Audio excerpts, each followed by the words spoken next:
Assalamualaikum warahmatullahi wabarakatuh. Perkenalkan, saya Melina HS, SPD, calon guru penggerak Angkatan 11 Kabupaten Bulukumba.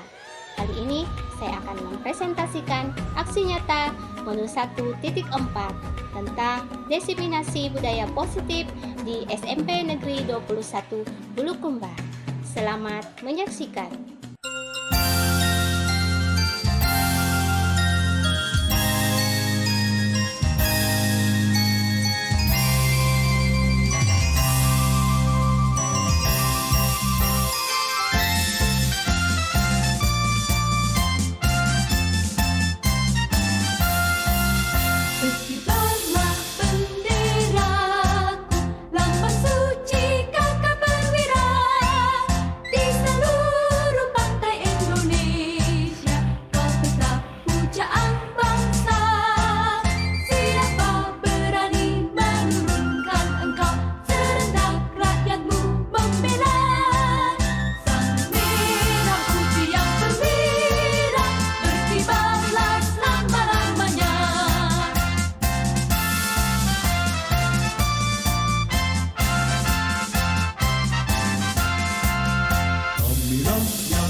Indonesia bersedia setiap masa mencurahkan segala tenaga supaya kau tetap cemerlang. Tak gentar hatiku melawan rintangan, tak goyang jiwaku berkorban. Sang merah putih yang berwirak berkibarlah selama-lamanya.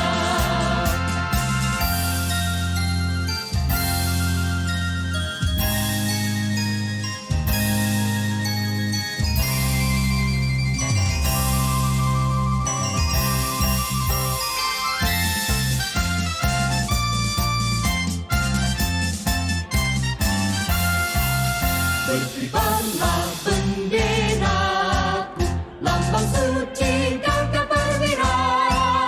Di seluruh pantai Indonesia, kau tetap pujaan bangsa. Siapa berani menurunkan engkau, serentak rakyatmu membela. Sang merah putih yang berwirak berkibarlah selama-lamanya.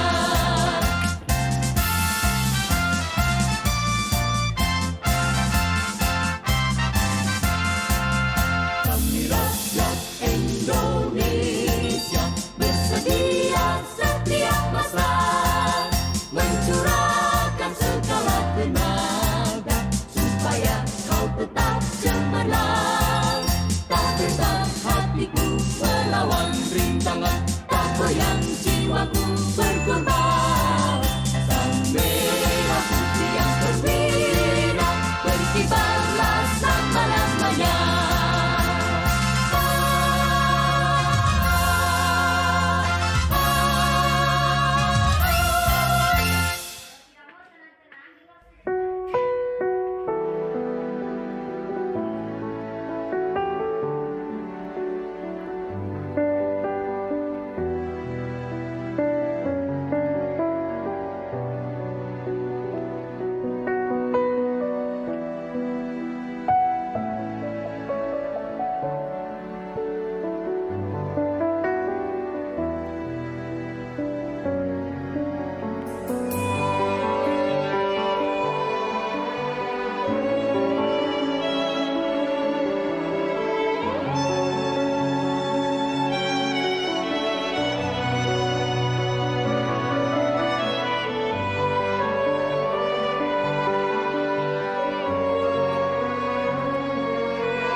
Seperti pelita di tengah kegelapan, memberikan secercah cahaya dan sebuah harapan.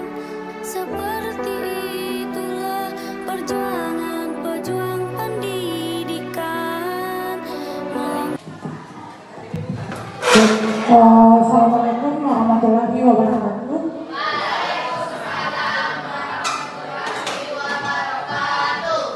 Yang terhormat Ibu Kepala Sekolah SMP Negeri 21 Bulukumba. Yang kami hormati Ibu Wakil Kepala Sekolah SMP Negeri 21 Bulukumba. Yang kami hormati rekan-rekan pembina SMP Negeri 21 Bulukumba, serta staf tata usaha SMP Negeri 21 Bulukumba, serta anak-anakku sekalian yang saya cintai dan saya banggakan. Syukur alhamdulillah kita panjatkan hadirat Allah Subhanahu wa taala karena sampai pada detik ini kita masih diberikan hidayah berupa kesehatan dan kesempatan sehingga kita masih bisa berada di tempat ini untuk melaksanakan suatu kegiatan yang tentunya akan berguna untuk kita ke depannya. Dan kita tak lupa pula memberikan salawat dan taslim atas junjungan Nabi besar Muhammad SAW yang telah menunjukkan jalan kebenaran kepada kita semua, khususnya kita umat Islam. Semoga salam dan doa tetap tercurahkan kepada beliau sebagai suri teladan bagi kita semua. Pertama-tama saya ingin mengucapkan terima kasih yang sebesar-besarnya kepada Ibu Kepala Sekolah, kepada rekan-rekan pembina dan staf serta anak-anakku sekalian yang menyempatkan waktunya untuk hadir di tempat ini dalam rangka diseminasi budaya positif calon guru penggerak angkatan 11, di mana calon guru penggerak itu sendiri adalah saya sendiri, Muhammad Rusli SPD, dan Ibu Marlina SPD.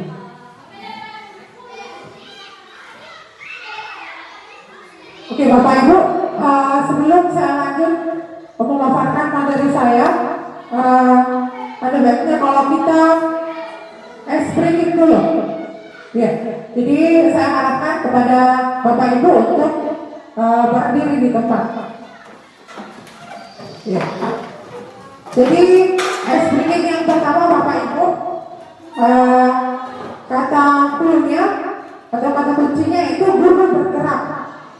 Ya, jadi guru berkata. Jadi kalau ada kata guru berkata berarti kalian lakukan instruksinya. Ya, paham? Saya kasih contoh dulu Bapak Ibu. Kalau saya mengatakan guru berkata tepuk meja. Iya, berarti kita lakukan tepuk meja. Oke, fokus. Oke, jadi saya mulai Bapak Ibu ya. Guru berkata,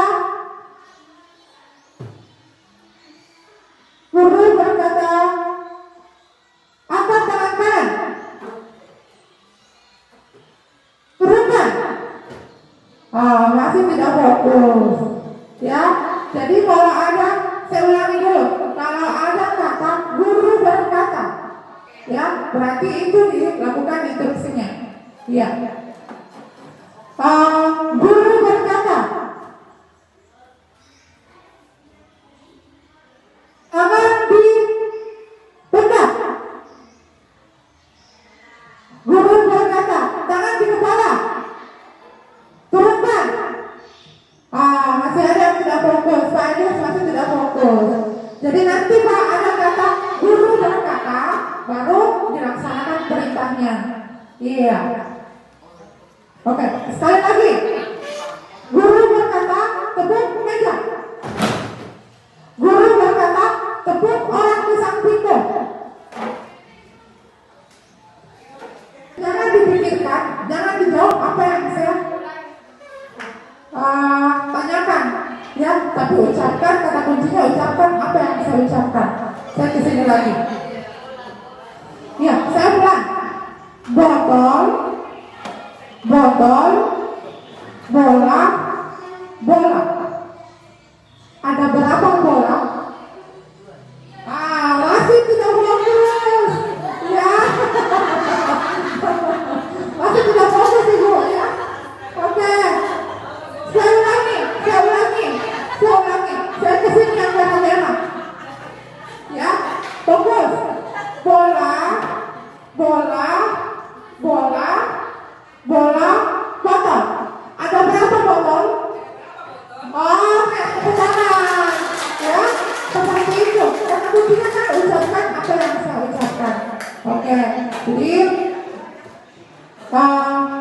Kita lanjutkan materi, saya masih ke materi Bu. Ya, jadi untuk ya silakan dulu Bapak Ibu. Ya, jadi untuk diseminasi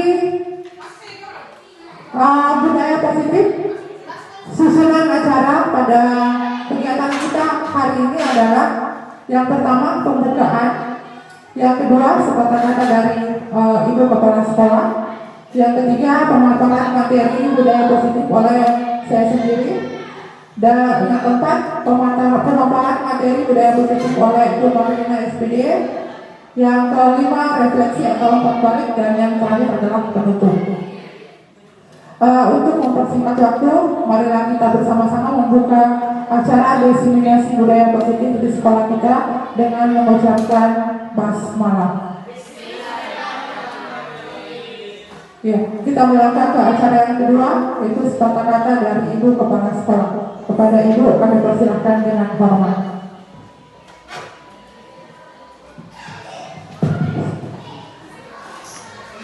Ya, bismillahirrahmanirrahim. Assalamualaikum warahmatullahi wabarakatuh.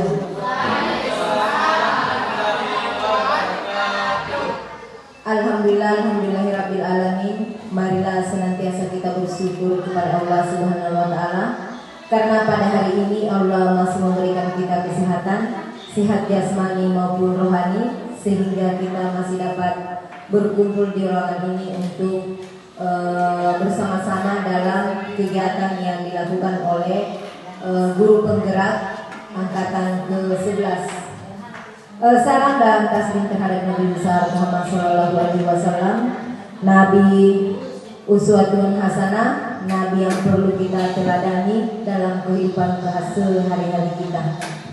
Yang terhormat Ibu Wakil Kepala Sekolah, yang terhormat Bapak dan Ibu calon guru penggerak angkatan ke-11, dan yang saya banggakan ibu-ibu beserta anak-anakku yang ada di ruangan ini. Saya ucapkan banyak terima kasih kepada guru penggerak angkatan ke-11 memberikan kesempatan kepada saya untuk memberikan sepatah kata. Jadi sepatah kata hari ini dari saya hanya mengucapkan selamat melakukan pendidikan guru penggerak, dan semoga budaya positif yang dipaparkan oleh Bapak dan Ibu sebentar bisa kita terapkan di sekolah kita. Ya, jadi saya sangat berbangga sekali bahwa ternyata kita bertambah guru penggerak di sini. Mudah-mudahan angkatan ke-12 nantinya ada lagi teman-teman guru yang bisa mendaftar dan lulus jadi guru penggerak. Bapak Ibu, untuk budaya positif ini sudah kita laksanakan sebenarnya di sekolah. Ya, dan saya berharap kepada Bapak dan guru penggerak Bapak Ibu bisa membawa kebiasaan-kebiasaan positif yang bisa membuat sekolah kita ini minimal sama dengan sekolah-sekolah yang ada di Kabupaten Bulukumba. Sekali lagi selamat Bapak Ibu berdua. Insya Allah kami dari pihak sekolah selalu mendukung apapun kegiatan yang Bapak Ibu akan laksanakan demi kemajuan sekolah kita ke depan.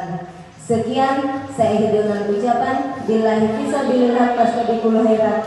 Assalamualaikum warahmatullahi wabarakatuh.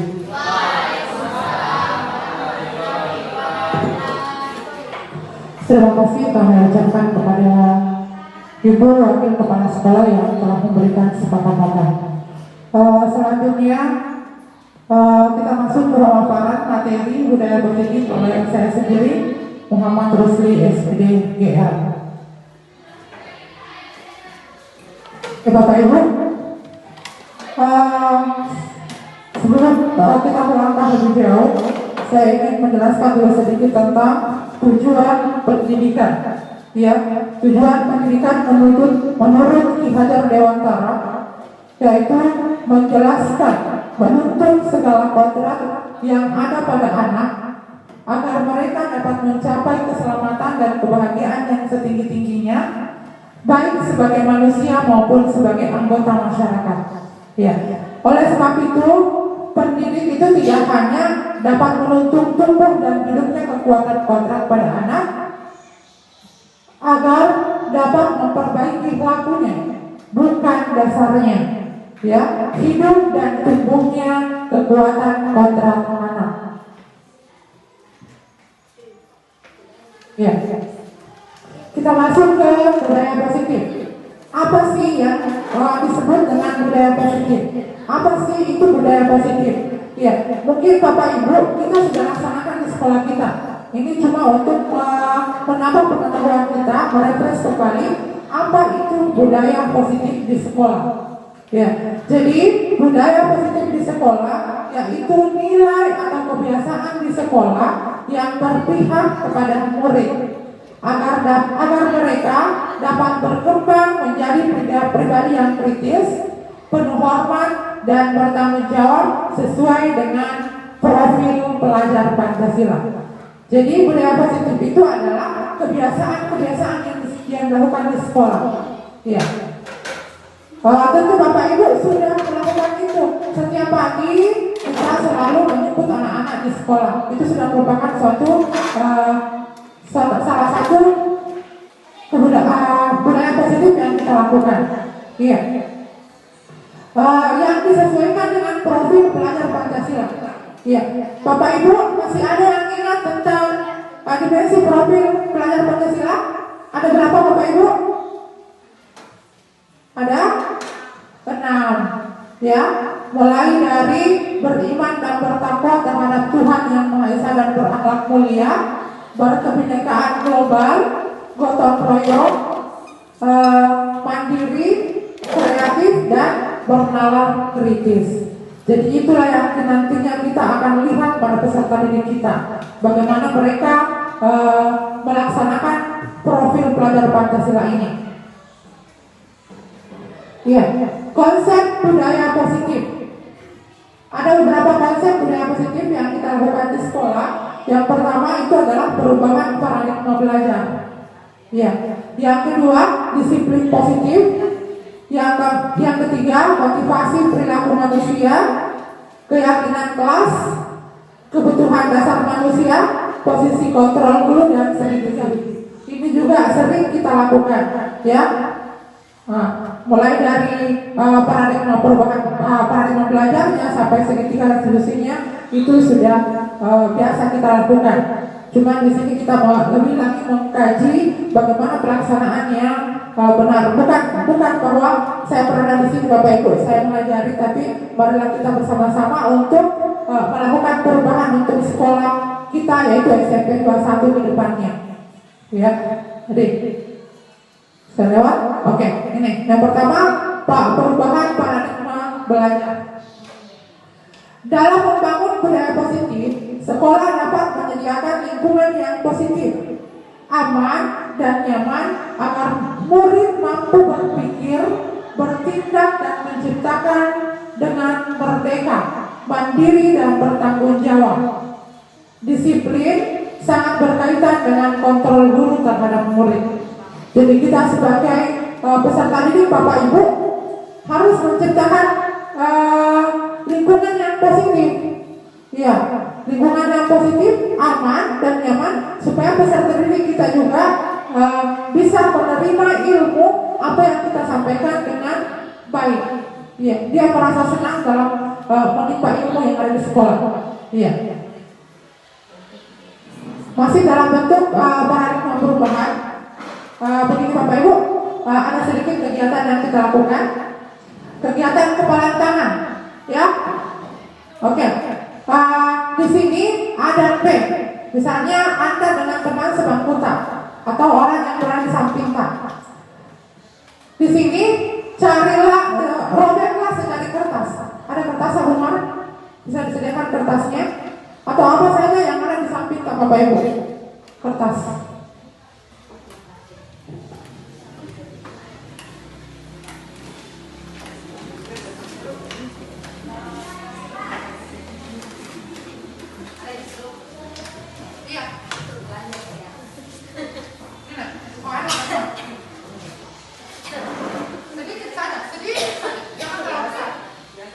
Ya, ini saja. Jangan terlalu besar. Iya. Silakan Bapak Ibu robek secari kertas kecil. Tulis benda apa atau sesuatu yang sangat berharga untuk Anda. Sangat berharga untuk Anda.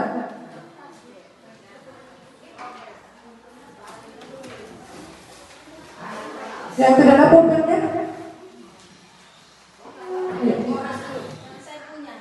Ya, betul.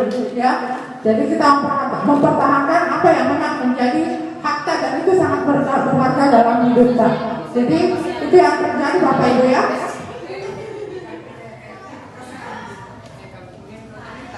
Oke, kita lanjut. Perubahan paradigma teori kontrol, teori pilihan atau ilusi kontrol menurut William Glasser. Ya, jadi ada empat paradigma perubahan teori kontrol yang menurut William Glasser. Yang pertama itu adalah ilusi guru mengontrol murid. Ya, yang kedua ilusi bahwa kritik dan membuat orang merasa bersalah dapat menguatkan karakter. Ya, yang ketiga ilusi semua perbuatan positif efektif dan bermanfaat. Dan yang keempat adalah ilusi bahwa orang dewasa memiliki hak untuk memaksa. Ya. Oke. Di sini ada perubahan paradigma atau stimulus, respon atau teori kontrol atau teori pilihan. Siapa sesungguhnya yang memiliki kontrol? Oke, yang pertama stimulus respon. Kita mencoba mengubah orang agar berpandangan sama dengan kita. Ya, apakah kita bisa melakukan itu? Ya, apakah kita bisa mencoba mengubah orang lain untuk berpandangan sama dengan kita? Apakah dengan mudah kita lakukan? Ya, dari kontrolnya itu kita berusaha memahami pandangan orang lain tentang dunia. Ya, jadi kalau orang lain kita mau ubah, otomatis kita harus menyamakan dulu pandangan kita. Oke, yang kedua, perilaku buruk dilihat sebagai suatu kesalahan orang lain bisa mengontrol saya atau bisa mengontrol kita. Ya, teori kontrolnya itu semua perilaku memiliki tujuan. Ya, jadi kalau sesuatu melakukan kesalahan itu pasti ada tujuan. Kita harus mengkaji dulu tujuan tak, alasan tak apa untuk melakukan itu. Ya. Terus yang ketiga, saya bisa mengontrol orang lain. Ya, saya bisa mengontrol orang lain. Teori kontrolnya, Anda tidak bisa mengontrol orang lain. Ya, kadang saja Bapak Ibu mengontrol diri sendiri saja susah, apalagi mau mengontrol orang lain. Ya. Terus yang keempat, pemaksaan ada pada saat bujukan gagal. Ya. Teori kontrolnya kolaborasi dan konsensus menciptakan pilihan-pilihan baru. Ya, biasanya seperti tadi. Biasanya itu kalau kita minta sama orang, terus orang tidak mau memberikan, biasanya kita paksa. Iya. Bagaimana Bu Eda? Oh, Bu Eda tidak ya. Kalau Bu Cica? Iya, bisa dipaksa. Iya. Dirayu. Iya, dirayu. Kalau bisa berarti dia merayu. Iya. Terus yang terakhir, model berpikir menang atau kalah. Ya, menang atau kalah, stimulus responnya. Terus dari kontrolnya, pasti dia model berpikirnya menang-menang. Karena tidak ada orang itu Bu mau menang kalah, dia maunya terus menang-menang. Ya.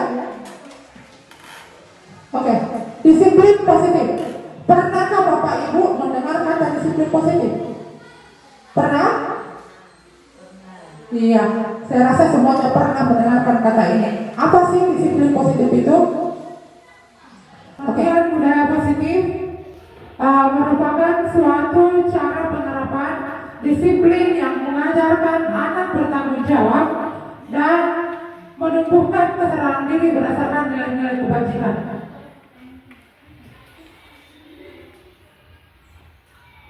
Ya, tujuan disiplin positif Ibu, yang pertama itu disiplin positif lebih ke arah disiplin diri yang dapat mengontrol diri dalam melakukan segala tindakan. Yang kedua, disiplin diri dapat membuat murid memahami dan menyadari berdasarkan motivasi internal, bukan akibat paksaan, pujian atau hukuman. Jadi disiplin positif di sini Bapak Ibu itu kita harus tanamkan dan muncul dari peserta didik kita, bukan karena dari kita sebagai gurunya atau karena anak-anak itu mau mendapatkan pujian, bukan juga karena paksaan. Iya. Iya, motivasi perilaku manusia. Motivasi perilaku manusia ada 3. Yang pertama, untuk menghindari ketidaknyamanan atau hukuman. Motivasi ini tentu semuanya tidak mau, kita sebagai manusia tentu selalu mau di zona nyaman. Kita tidak mau yang namanya ada hukuman. Terus yang kedua, untuk mendapatkan imbalan atau penghargaan dari orang lain. Ini juga motivasi perilaku manusia ya. Kurang baik menurut saya karena nanti kita mau bekerja kalau mendapatkan imbalan atau penghargaan dari orang lain. Terus yang ketiga, untuk menjadi orang yang mereka inginkan dan menghargai diri sendiri dengan nilai-nilai yang mereka percaya.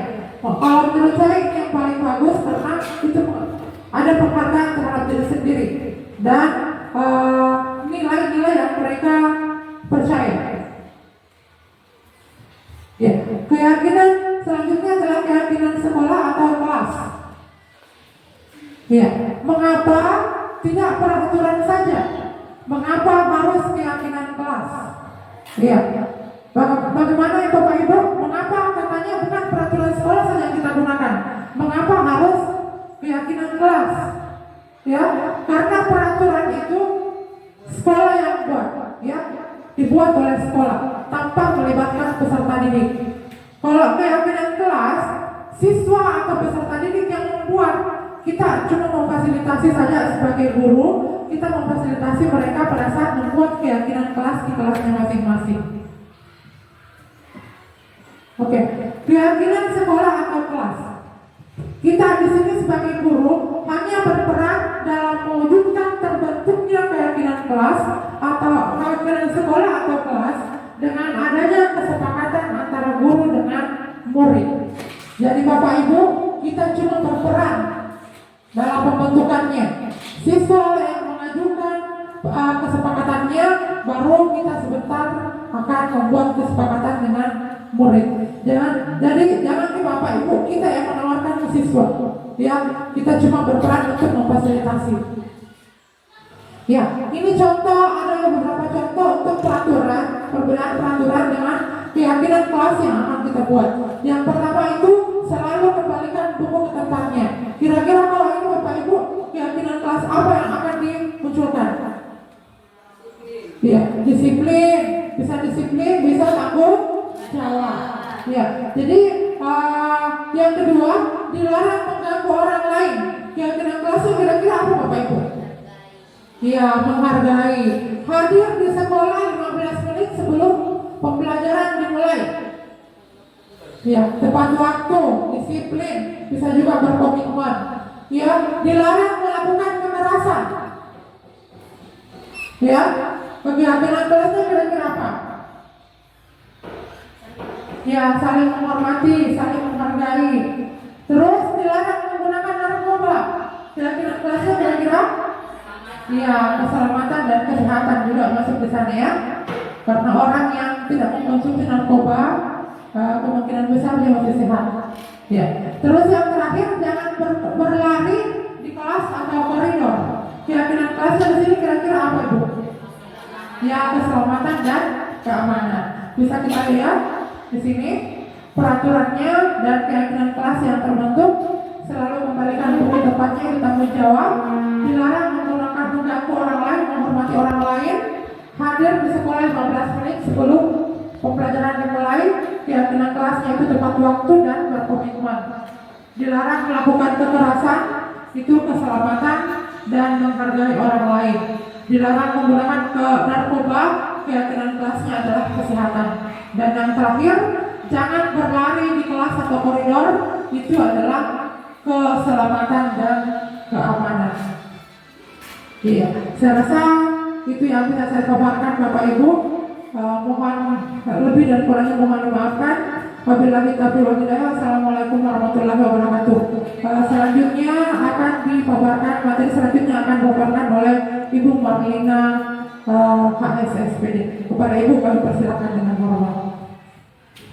Assalamualaikum warahmatullahi wabarakatuh.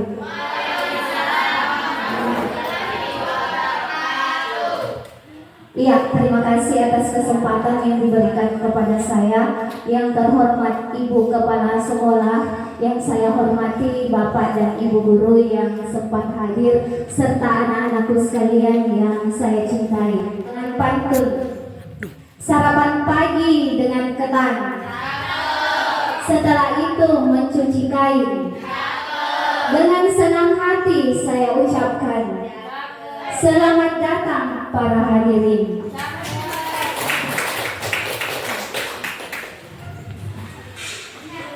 Iya, sebelum saya memasuki materi selanjutnya, alangkah baiknya Bapak Ibu, yuk kita senyum dulu selama 30 detik.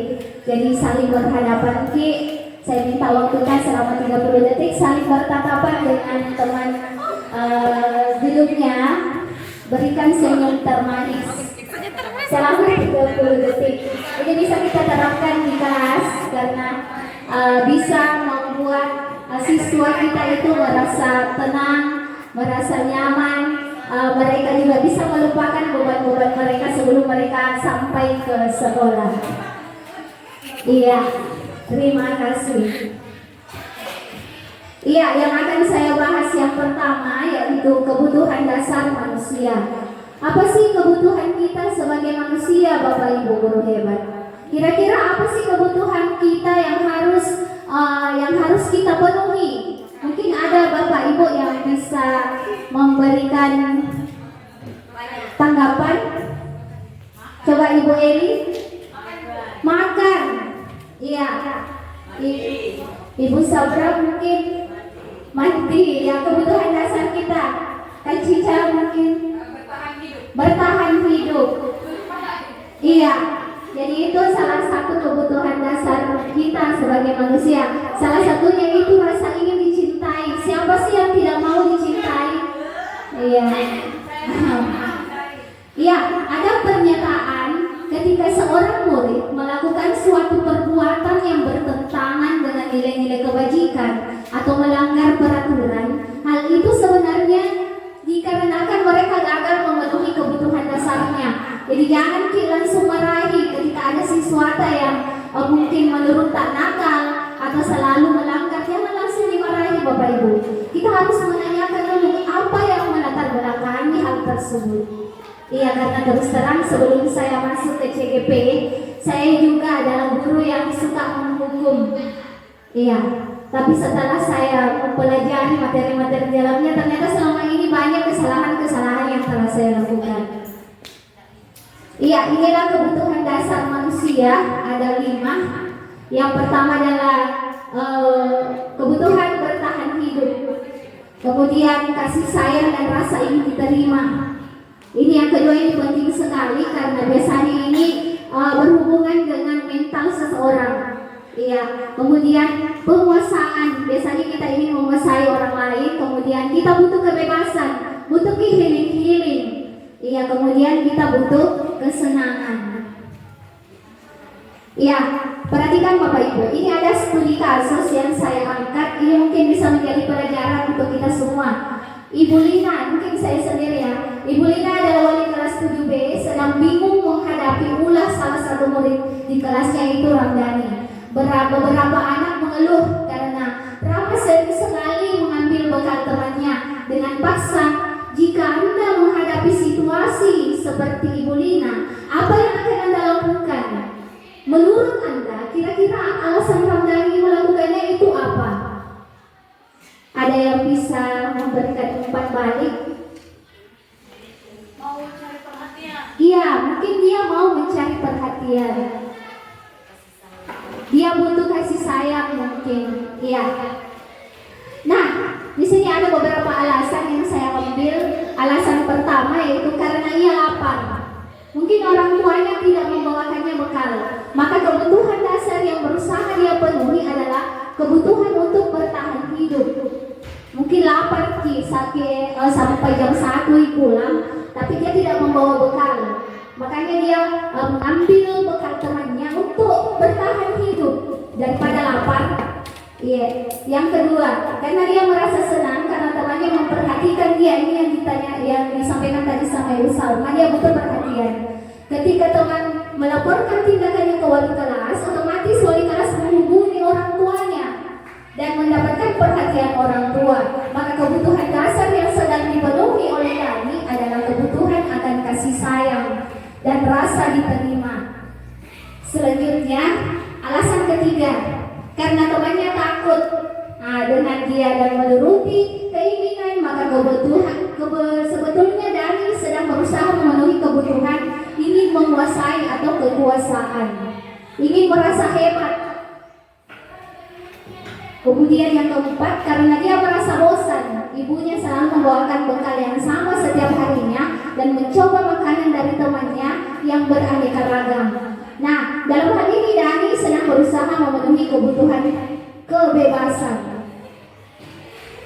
Alasan yang kelima, karena dia melakukan ini dengan iseng saja dan dia menikmati ekspresi teman-temannya yang kesal dan menurut dia mungkin ekspresi temannya itu lucu, maka Dani berusaha memenuhi kebutuhan kesenangannya. Lanjut, selain ajar, jadi di sini saya tidak menggurui, tetapi saya berbagi. Karena sesungguhnya ilmu itu semakin bermanfaat ketika kita membaginya kepada orang lain, bukan hanya menyimpannya sendiri. Ya, apa itu restitusi? Restitusi ini adalah proses menciptakan kondisi murid untuk memperbaiki kesalahan mereka, sehingga mereka bisa kembali pada kelompok mereka dengan karakter yang lebih kuat atau karakter yang lebih baik. Restitusi juga merupakan proses kolaboratif yang mengajarkan murid untuk mencari solusi untuk masalah mereka dan membantu murid berpikir tentang orang seperti apa yang ingin mereka atau tujuan mulia apa dan bagaimana mereka harus memperlakukan orang lain. Nah, ini ada beberapa 5 posisi kontrol restitusi. Jadi ini sama dengan sifat-sifat guru dan salah satunya juga mungkin kita semua selalu melakukan. Guru sebagai penghukum. Jadi terus terang Bapak Ibu, saya juga sebelum masuk ke CGP, saya juga biasa menggunakan guru sebagai penghukum. Kemudian ada juga yang disebut dengan guru sebagai pembuat rasa bersalah. Pembuat rasa bersalah itu contohnya misalkan, kenapa tidak kerja di tugas, nanti saya yang dimarahi oleh kepala sekolah. Itu membuat rasa bersalah, membuat siswa merasa dirinya bersalah, padahal sebenarnya kita yang buat mereka merasa bersalah. Kemudian guru sebagai teman. Nah, ini biasanya guru sebagai bestie. Kemudian guru sebagai pemantau. Pemantau di sini kita hanya lihat-lihat saja. Misalkan ada siswa yang melanggar, kita lihat saja, kita pasrah. Kemudian guru sebagai manajer. Nah, guru sebagai manajer ini sebenarnya yang paling bagus di antara 5 posisi kontrol restitusi. Nah, 5 posisi kontrol ini ada beberapa contohnya. Guru berbuat sebagai penghukum, biasanya dia menghardik. Kemudian guru sebagai pembuat rasa bersalah itu berceramah. Kemudian sebagai teman itu membuat alasan-alasan kepada muridnya. Kemudian sebagai pemantau itu menghitung dan mengukur, dan sebagai manajer itu mengajukan pertanyaan-pertanyaan. Begitu juga dengan yang selanjutnya. Iya, 9 ciri-ciri restitusi. Yang pertama, bukan untuk menebus kesalahan, namun untuk belajar dari kesalahan. Yang kedua, memperbaiki hubungan. Yang ketiga, tawaran, tapi bukan paksaan. Jadi kita menawarkan sesuatu kepada murid, misalkan dia datang terlambat, kita kasih dia tawaran apa yang harus dia lakukan untuk menebus kesalahannya. Kemudian restitusi menuntun untuk melihat ke dalam diri, kemudian mencari kebutuhan dasar yang mendasari tindakan. Selanjutnya, restitusi diri adalah cara yang paling baik, fokus pada karakter bukan tindakan. dan fokus pada solusi. Jadi ini yang paling penting Bapak Ibu, kita fokus pada solusi, bukan pada hukuman. Kemudian mengembalikan murid yang berbuat salah pada kelompoknya. Jadi kita bicara baik-baik, menanyakan sampai anak-anak itu merasa, oh saya merasa diterima, saya tidak dikucilkan, seperti itu. Kemudian yang materi yang paling penting adalah segitiga restitusi. Ini mungkin masih baru buat Bapak Ibu, dan yang CGP yang guru bergerak pasti sudah tahu semua. Ya, ada 3 tahapan segitiga restitusi. Yang pertama adalah menstabilkan identitas, kemudian menanyakan keyakinan, validasi tindakan yang salah. Adapun menstabilkan identitas ini dilakukan berdasarkan prinsip bahwa membuat kesalahan adalah bagian dari proses pembelajaran yang nantinya akan menggeser identitas gagal ke arah identitas sukses. Jadi di sini kita menstabilkan identitas anak, menanyakan dengan baik mengapa mereka melakukan sebuah kesalahan, bukan membuatnya merasa gagal, tetapi mencari solusi terbaik. Menstabilkan identitas ini biasanya kita sebagai guru bisa melakukan hal sebagai berikut. Yang pertama, bicara dengan siswa. Berbuat salah itu adalah hal manusiawi, nak. Itu. Kemudian kita pasti bisa menyelesaikan permasalahan ini. Bapak Ibu juga bisa menanyakan, tidak tertarik untuk mencari tahu siapa yang benar dan siapa yang salah, tetapi lebih tertarik untuk menyelesaikan masalah. Kemudian selanjutnya, kalau kamu menyalahkan dirimu sendiri terus-menerus, apakah kamu bersikap baik pada dirimu sendiri? Yang harus kita tanyakan. Yang kedua adalah validasi tindakan salah. Ini membantu murid mengenali kebutuhan dasar apa yang ingin dipenuhi ketika melakukan kesalahan tersebut. Iya, adapun hal-hal yang bisa kita tanyakan kepada murid di validasi tindakan salah itu adalah, kamu bisa saja kan melakukan hal yang lebih buruk, tetapi kamu tidak melakukannya kan? Kamu pasti punya alasan mengapa kamu melakukannya. Jadi di validasi tindakan salah ini kita istilahnya mengorek kenapa dia melakukan kesalahan. Kemudian apa penting bagi kamu? Kamu boleh tetap berusaha menjadi sikap itu, tapi tambahkan sikap lain yang baru. Maukah kamu belajar menggunakan cara yang lain? Lalu, apakah kamu bisa melakukan dengan lebih baik esok hari? Iya, dan yang ketiga adalah menanyakan keyakinan. Anak dihubungkan dengan norma sosial dan nilai yang mendasari manusia berinteraksi dengan orang lain. Jadi menanyakan keyakinan ini kita menanyakan hal-hal seperti apa nilai yang kita percaya di kelas. Kita tanyakan, ada tidak kesepakatan kelas yang kamu langgar? Pasti dia menjawab, iya ada. Kemudian nilai-nilai universal apa yang telah kita sepakati. Kelas yang ideal itu seperti apa sih? Kamu ingin jadi anak yang seperti apa? Apa yang kamu rasakan ketika kamu melakukan itu? Kamu menjadi orang yang seperti apa? Iya, itulah tadi materi yang saya sampaikan. Mohon lebih dan kurangnya mohon dimaafkan. Selanjutnya kita lanjut ke sesi tanya jawab atau refleksi. Mungkin ada teman-teman yang ingin memberikan pertanyaan atau tanggapan atau umpan balik terhadap apa yang kita sudah lakukan pada hari ini. Bagaimana Ibu? Bu Sabra mungkin bisa?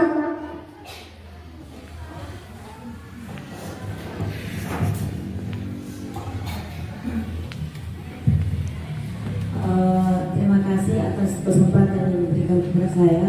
Sebagaimana dari pemaparan dari kedua pemateri tadi tentang budaya disiplin, namun setelah saya amati ada beberapa hal. Saya fokus bahwa pada umumnya materi yang dipaparkan tadi hanya berfokus antara interaksi antara guru dengan siswa. Nah, bagaimana ketika kita masukkan materi ini terkait dengan interaksi kepada orang tua siswa. Terima kasih. Assalamualaikum warahmatullahi wabarakatuh. Ibu Mornella mau menanggapi?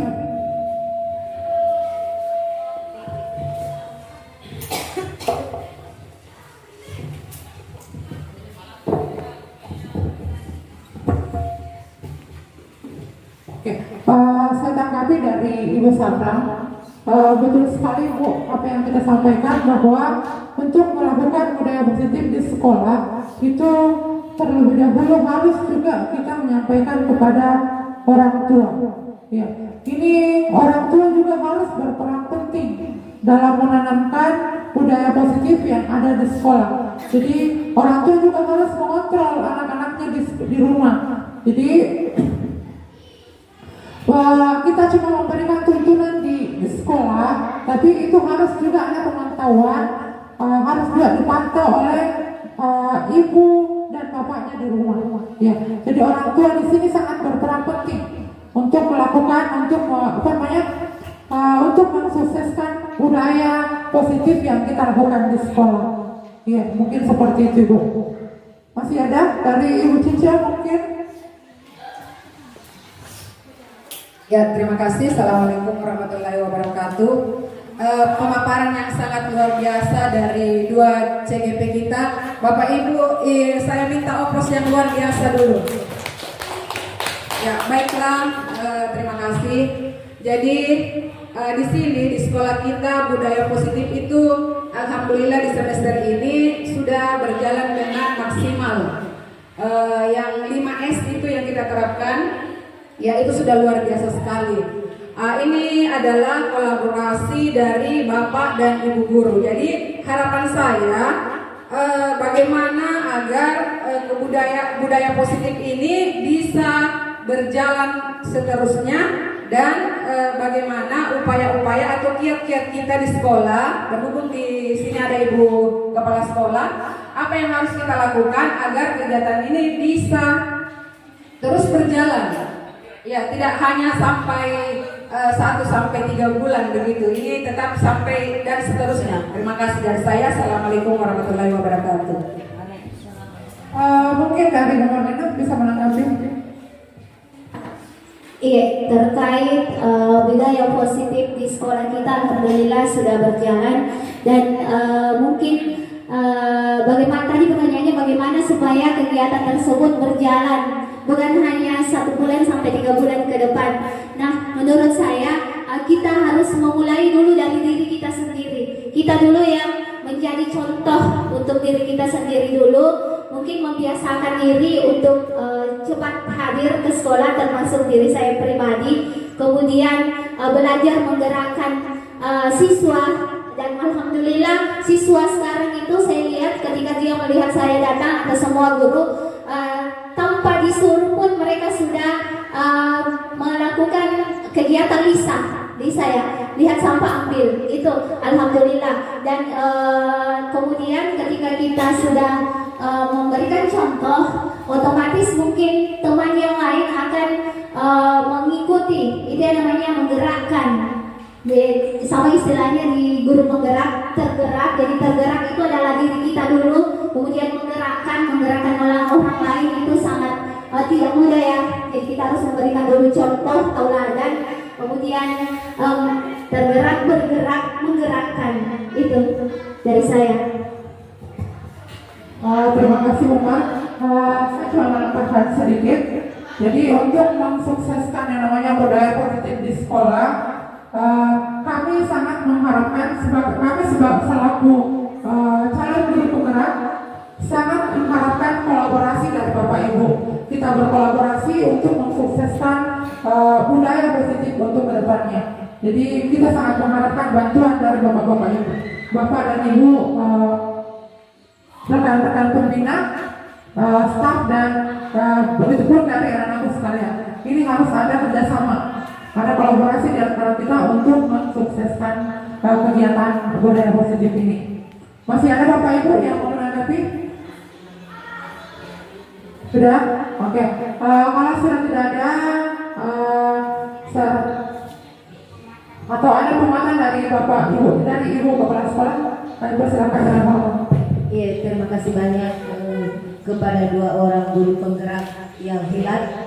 Baiklah, sedikit saya menanggapi bahwa sesungguhnya kesempurnaan itu hanya memiliki oleh Bapak Ibu. Jadi, kalaupun ada sesuatu yang kita programkan, termasuk kayak disiplin positif, saya meyakini bahwa terkadang kita ada semangat, terkadang juga ada Jadi saya mengatakan bahwa kita ini manusia biasa, kadang semangat, kadang tidak. Jadi agar ini bisa berkesinambungan, berlanjut secara terus menerus, saya sangat sepakat dengan yang disampaikan oleh Ibu Marlina. Perlu mungkin dari diri sendiri. Dan saya juga memahami Bapak Ibu bahwa kita ini seorang ibu rumah tangga. Banyak yang kita urus dulu di rumah sebelum kita berangkat ke sekolah. Jadi tolong saya hanya berharap kepada Bapak Ibu bagaimana supaya kita bisa mengefektifkan waktu, bangun lebih awal supaya jadwal dan apel pagi itu bisa sesuai dengan yang kita sepakati. Jangan mau apel pagi sudah jam 7 lewat 25 menit. Itu kan sebenarnya sudah lewat Bapak Ibu. Sebenarnya kita itu apel pagi sebelum itu karena kita menyepakati bersama 7.30 itu kita sudah masuk pembelajaran seperti biasa.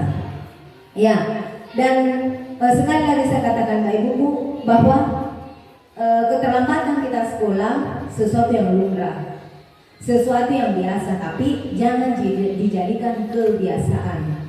Jangan dijadikan kebiasaan. Karena terus terang saya sangat termotivasi sekali melihat kebiasaan Bapak Ibu jam 7 sudah menjemput. Minggu-minggu ketiga masih luar biasa.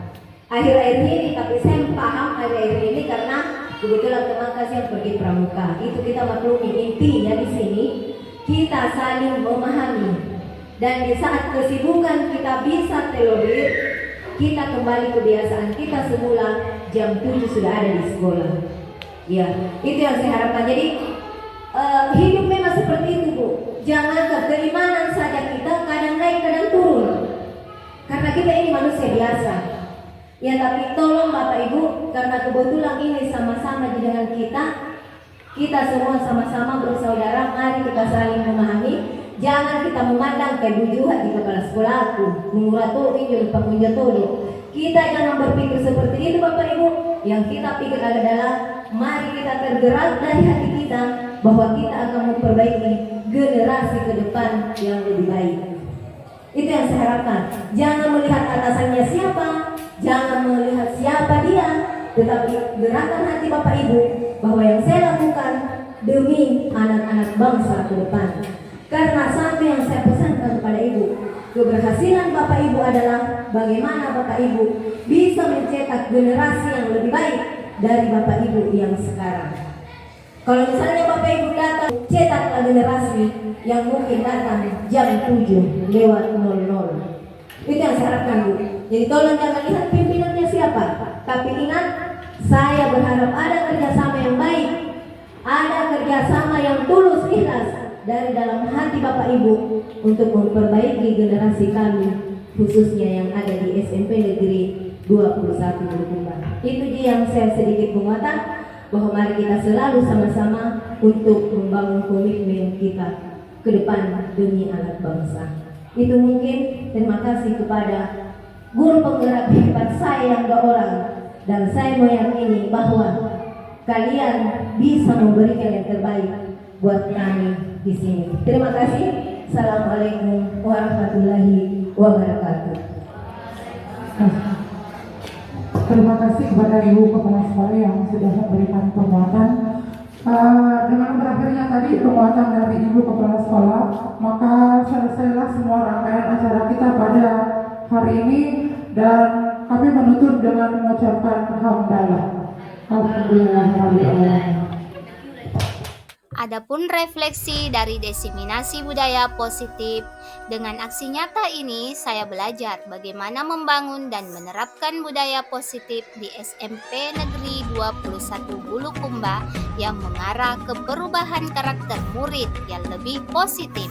Murid dan guru sangat senang mengikuti berbagai kegiatan untuk membangun budaya positif di sekolah, karena hal ini dapat mewujudkan lingkungan dan psikis mental yang sehat, aman dan nyaman pula.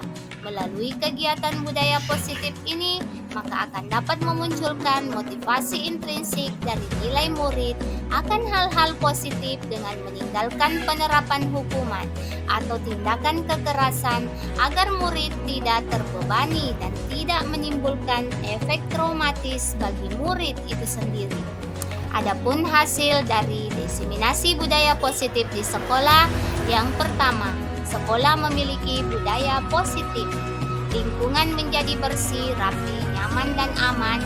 Murid dapat belajar dengan baik, guru dapat mengelola pembelajaran dengan baik, karakter murid menjadi baik, disiplin, dan mencerminkan profil pelajar Pancasila.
Kenapa tidak naik? Sesuai yang benar ini. Nah, di situ Yang rapi ya. Itu di video yang saya pandangnya.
tentang budaya positif di SMP Negeri 21 Bulukumba.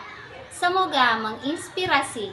Salam guru penggerak, tergerak, bergerak, menggerakkan.